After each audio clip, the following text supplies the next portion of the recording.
Hello, everyone, and welcome to the VET S.O.S. Veteran Educational Resources Spotlight. I'm your host, Dr. Hira. Remember, don't drown in the sea of transition. Grab the VET S.O.S. Lifeline. VET S.O.S. is brought to you by the Who You Know Network. Today, we are joined by Jon, and they are the inaugural director of the Veterans Resource Center, VRC for short, as part of the Dean of Students Office at the University of Miami that opened in March of 2023. The VRC oversees all aspects of the programs and initiatives for the academic and professional success of the student, veteran, and military-connected students. Additionally, he advises the Veteran Students Organization, VSO, and works with Representative Advisory Board to support veteran and military-connected students to enhance their experience on campus. Jon also collaborates with the university's leadership, faculty, administrators, staff, and alumni to ensure continued growth in the veteran and military-connected student population. Before joining the Dean of Students Office, Jon spent nearly 32 years at the university working in housing and residential life, serving in various leadership positions, including leading and implementing the department's comprehensive management and operations system, creating the university's Office of Conference Services, and working on the housing facility strategic plan that yielded Lakeside Village and the initial stages of Centennial Village. Jon earned his master's degree in education as well as a bachelor's degree in business administration from Colorado State University.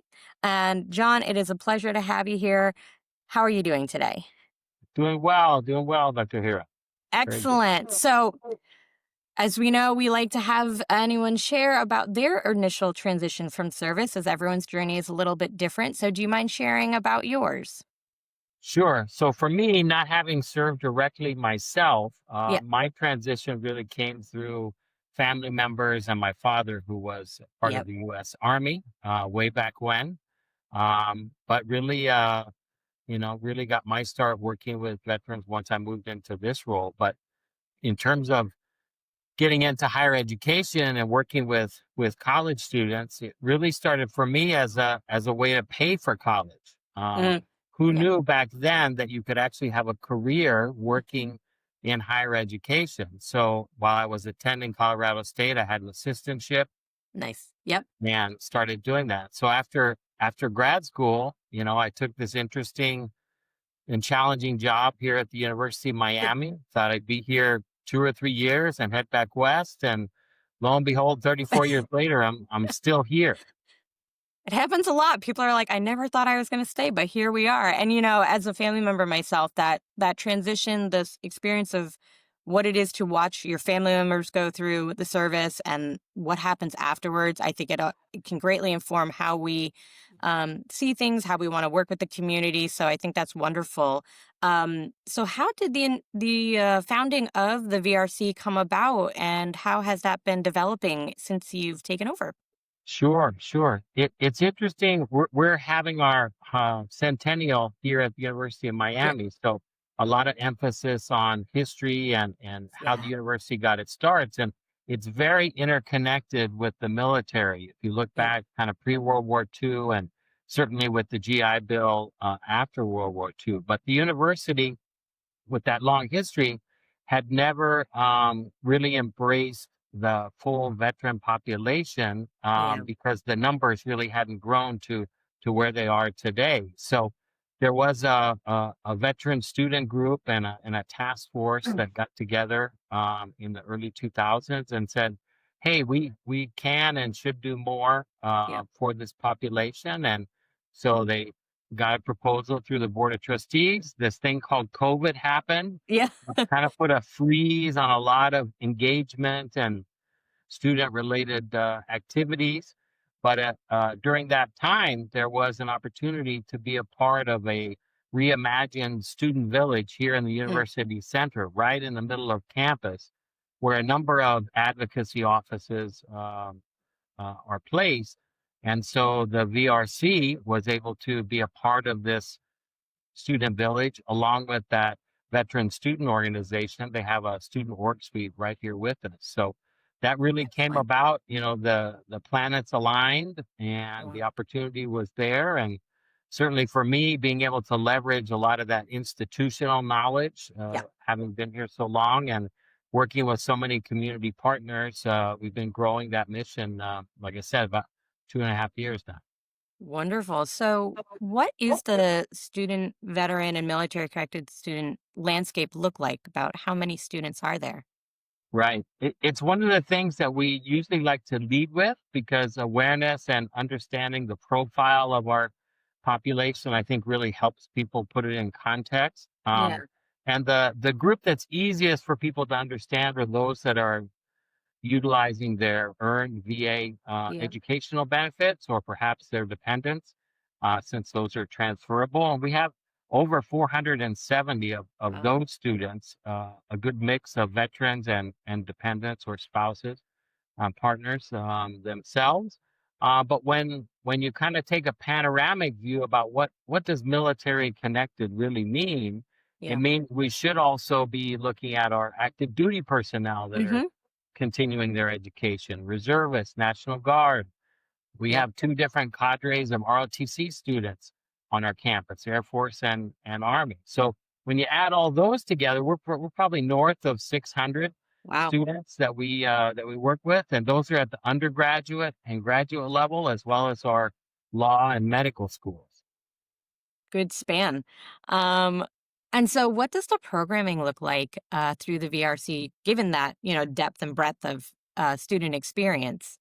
Sure. We try to offer a wide range because we have, in person, we have some online Hmm. students as well. So we like to do a lot of hybrid programs to Yeah. connect and engage folks.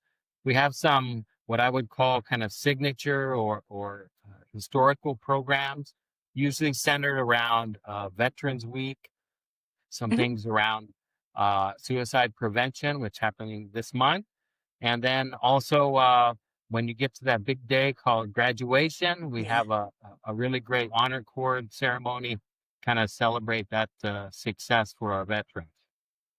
Awesome. And is there, again, thinking of the size of your university, the variety of students there, I'm assuming there's some connections too to the greater community around you. Um, Absolutely, yeah, what does that look like? absolutely. So it's one of the things that's kind of a two-way street because many of our students have not been to South Florida Hmm. before, so they definitely want to get engaged and connected out in the community.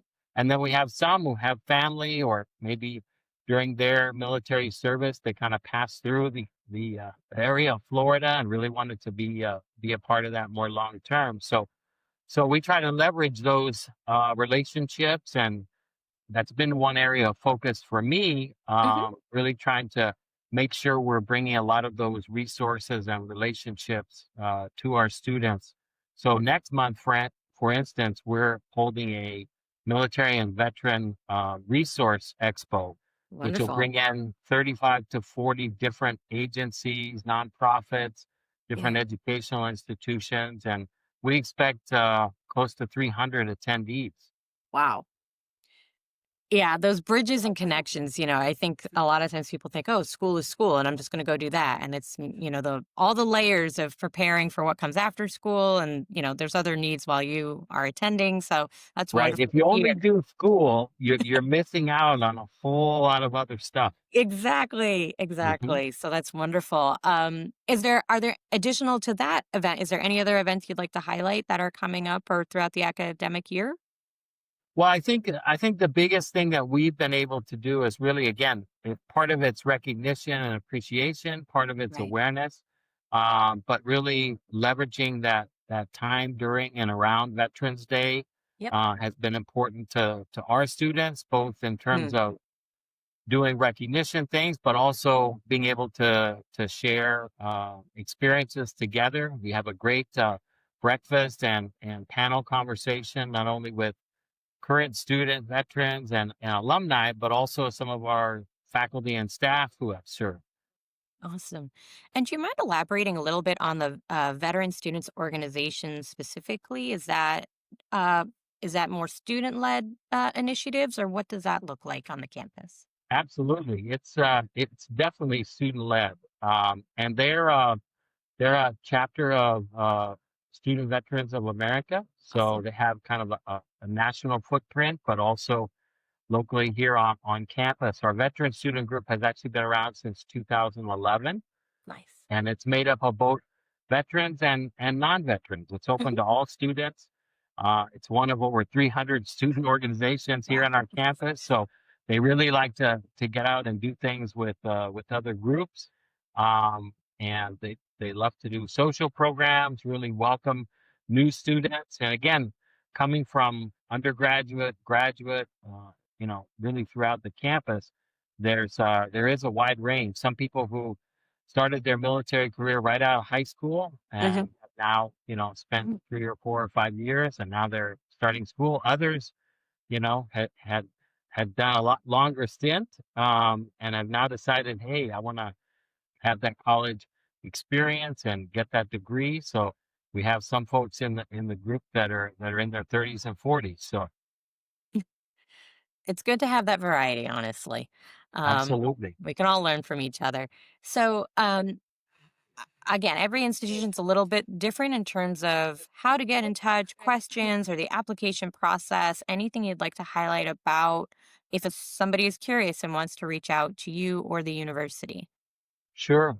We have a lot of resources related to admission and different academic programs that folks can connect with off of our BRC website. And we Excellent. really try to make that the center hub of all of that information sharing. But we'll get people who will come in and do a tour on campus and then stop by and ask questions, maybe go down and see our certifying officials in our registrar's office to talk about that benefit process Yeah. and how that timeline works. So again, we try to answer as many of those up front, both for the veteran themselves or perhaps it's their family that's going to be joining us. Excellent. Yeah, I love where if you can centralize that information, make it a lot easier. So that sounds great. Go to the website.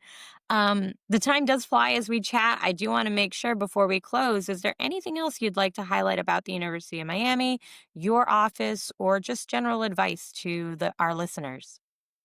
Well, I think sometimes people are surprised how significant a yellow ribbon program school Hmm. we are, being a private institution. Yeah. But I would say that that's a real game changer for a lot of families looking at their opportunities, whether it's here in Florida or around the country.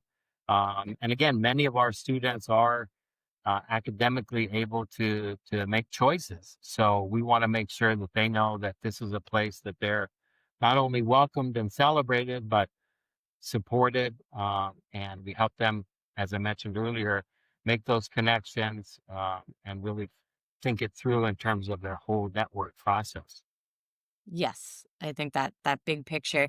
Um, in case somebody's listening to this episode and they're like, "What's yellow ribbon?" Do you want to give like a one sentence on what yellow ribbon is? Sure, it's a way for institutions to be able to support veterans and their families who meet certain qualifications. And it allows for both the VA and the institution to provide additional support beyond the allocated amounts that their chapter benefits might offer them. Awesome. Thank you. I know some people might be like, "Oh, I haven't heard of that before. What does that mean?" So thank you for for providing that information. It has been an absolute pleasure to speak with you this morning. I want to thank you for joining us on VET SOS today. On behalf of the VET SOS family, we'd like to thank everyone for tuning in. You can find the VET SOS podcast on all your favorite podcast platforms, YouTube, and social media platforms. Make sure you subscribe and follow VET SOS so you don't miss a thing. And remember, don't drown in the sea of transition. Grab the VET SOS Lifeline.